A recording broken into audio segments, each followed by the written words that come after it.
Remember when small things felt electric? A new idea, a new message, a plan for the weekend? Now, everything feels muted. Not terrible, not painful, just flat. You scroll, you switch tasks, you start something new, and nothing sticks.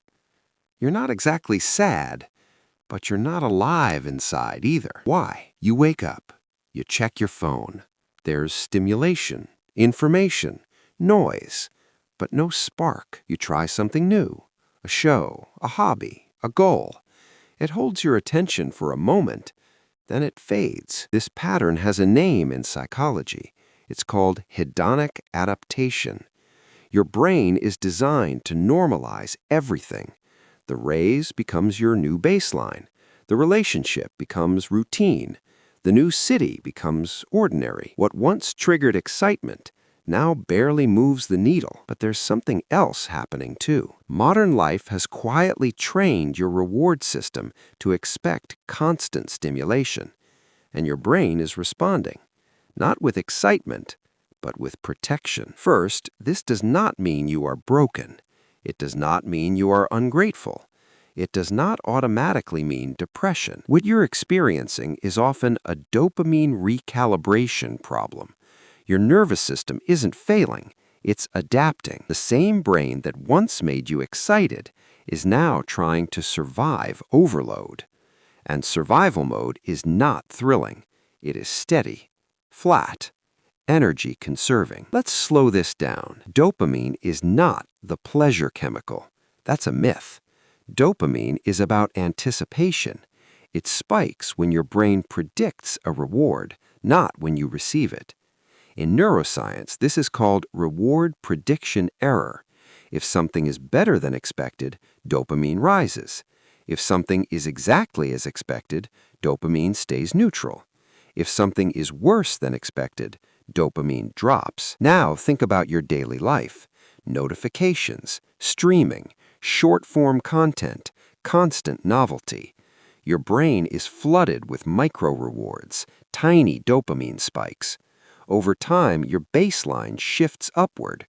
This is called dopamine desensitization, like turning up the brightness on a screen. Eventually, normal light looks dim. Your brain adapts to intensity, and when everything is intense, nothing feels special. So ordinary life, real conversations, slow goals, long projects, feels underwhelming, not because it is empty, but because your reward system is saturated. Another layer adds to this. It's called decision fatigue. Every choice drains cognitive energy. What to watch, what to eat, what to pursue. The prefrontal cortex, the part of your brain responsible for planning and motivation, gets exhausted. When it's tired, motivation drops, not dramatically, just quietly, like a battery slowly losing charge. This creates a state psychologists call low-grade anhedonia, not full emotional numbness, but reduced sensitivity to pleasure. And the scary part is, it feels like your personality changed, but it didn't. Your nervous system just adapted to overload. Step 5. Practical framework. This is not about forcing excitement. It's about restoring sensitivity. Think of your brain like soil. If you over-fertilize it, plants stop growing. Here are 4 principles grounded in psychology. 1. Reduce artificial dopamine spikes. When stimulation is constant, baseline rises. Behavioral psychology calls this variable reward reinforcement. It's the same mechanism used in slot machines. Endless scrolling keeps your brain anticipating. To reset, you don't add more excitement, you remove excess. Less random scrolling, less background noise. Not forever, just enough to lower the baseline. Excitement returns when contrast returns. 2. Reintroduce effort-based rewards. Your brain evolved for effort equals reward cycles. Hunting, building, learning slowly. When reward comes too easily, dopamine systems weaken. Research shows effort increases dopamine sensitivity. Do things that require gradual progress. Exercise, skill practice, reading without multitasking. Excitement feels different when it's earned. It becomes deeper. 3. Narrow your focus window. Choice overload reduces satisfaction. This is called the paradox of choice. When options are infinite, commitment feels risky, so motivation fragments. Instead of chasing 10 goals, choose one small container, one project, one domain, one season. Not forever, just long enough for depth to rebuild intensity. 4.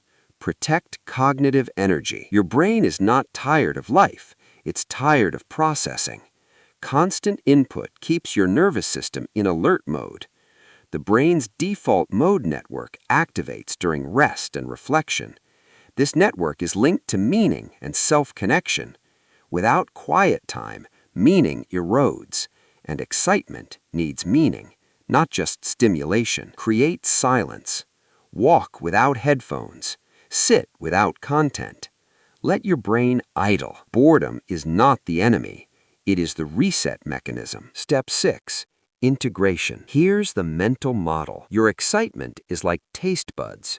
If you eat sugar all day, fruit tastes bland. Not because fruit changed, but because your sensitivity did. Modern life is psychological sugar.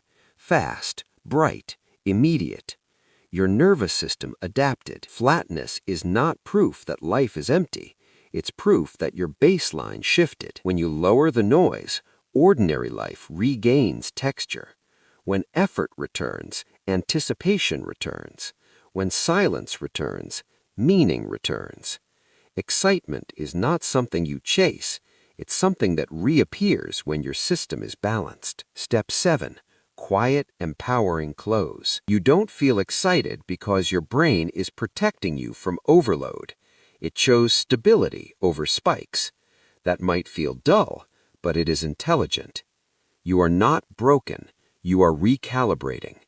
Lower the intensity. Slow the pace. Let your nervous system breathe. And watch what happens when small things begin to feel alive again. Excitement was never gone. It was just buried under too much noise. Give it space. It will return.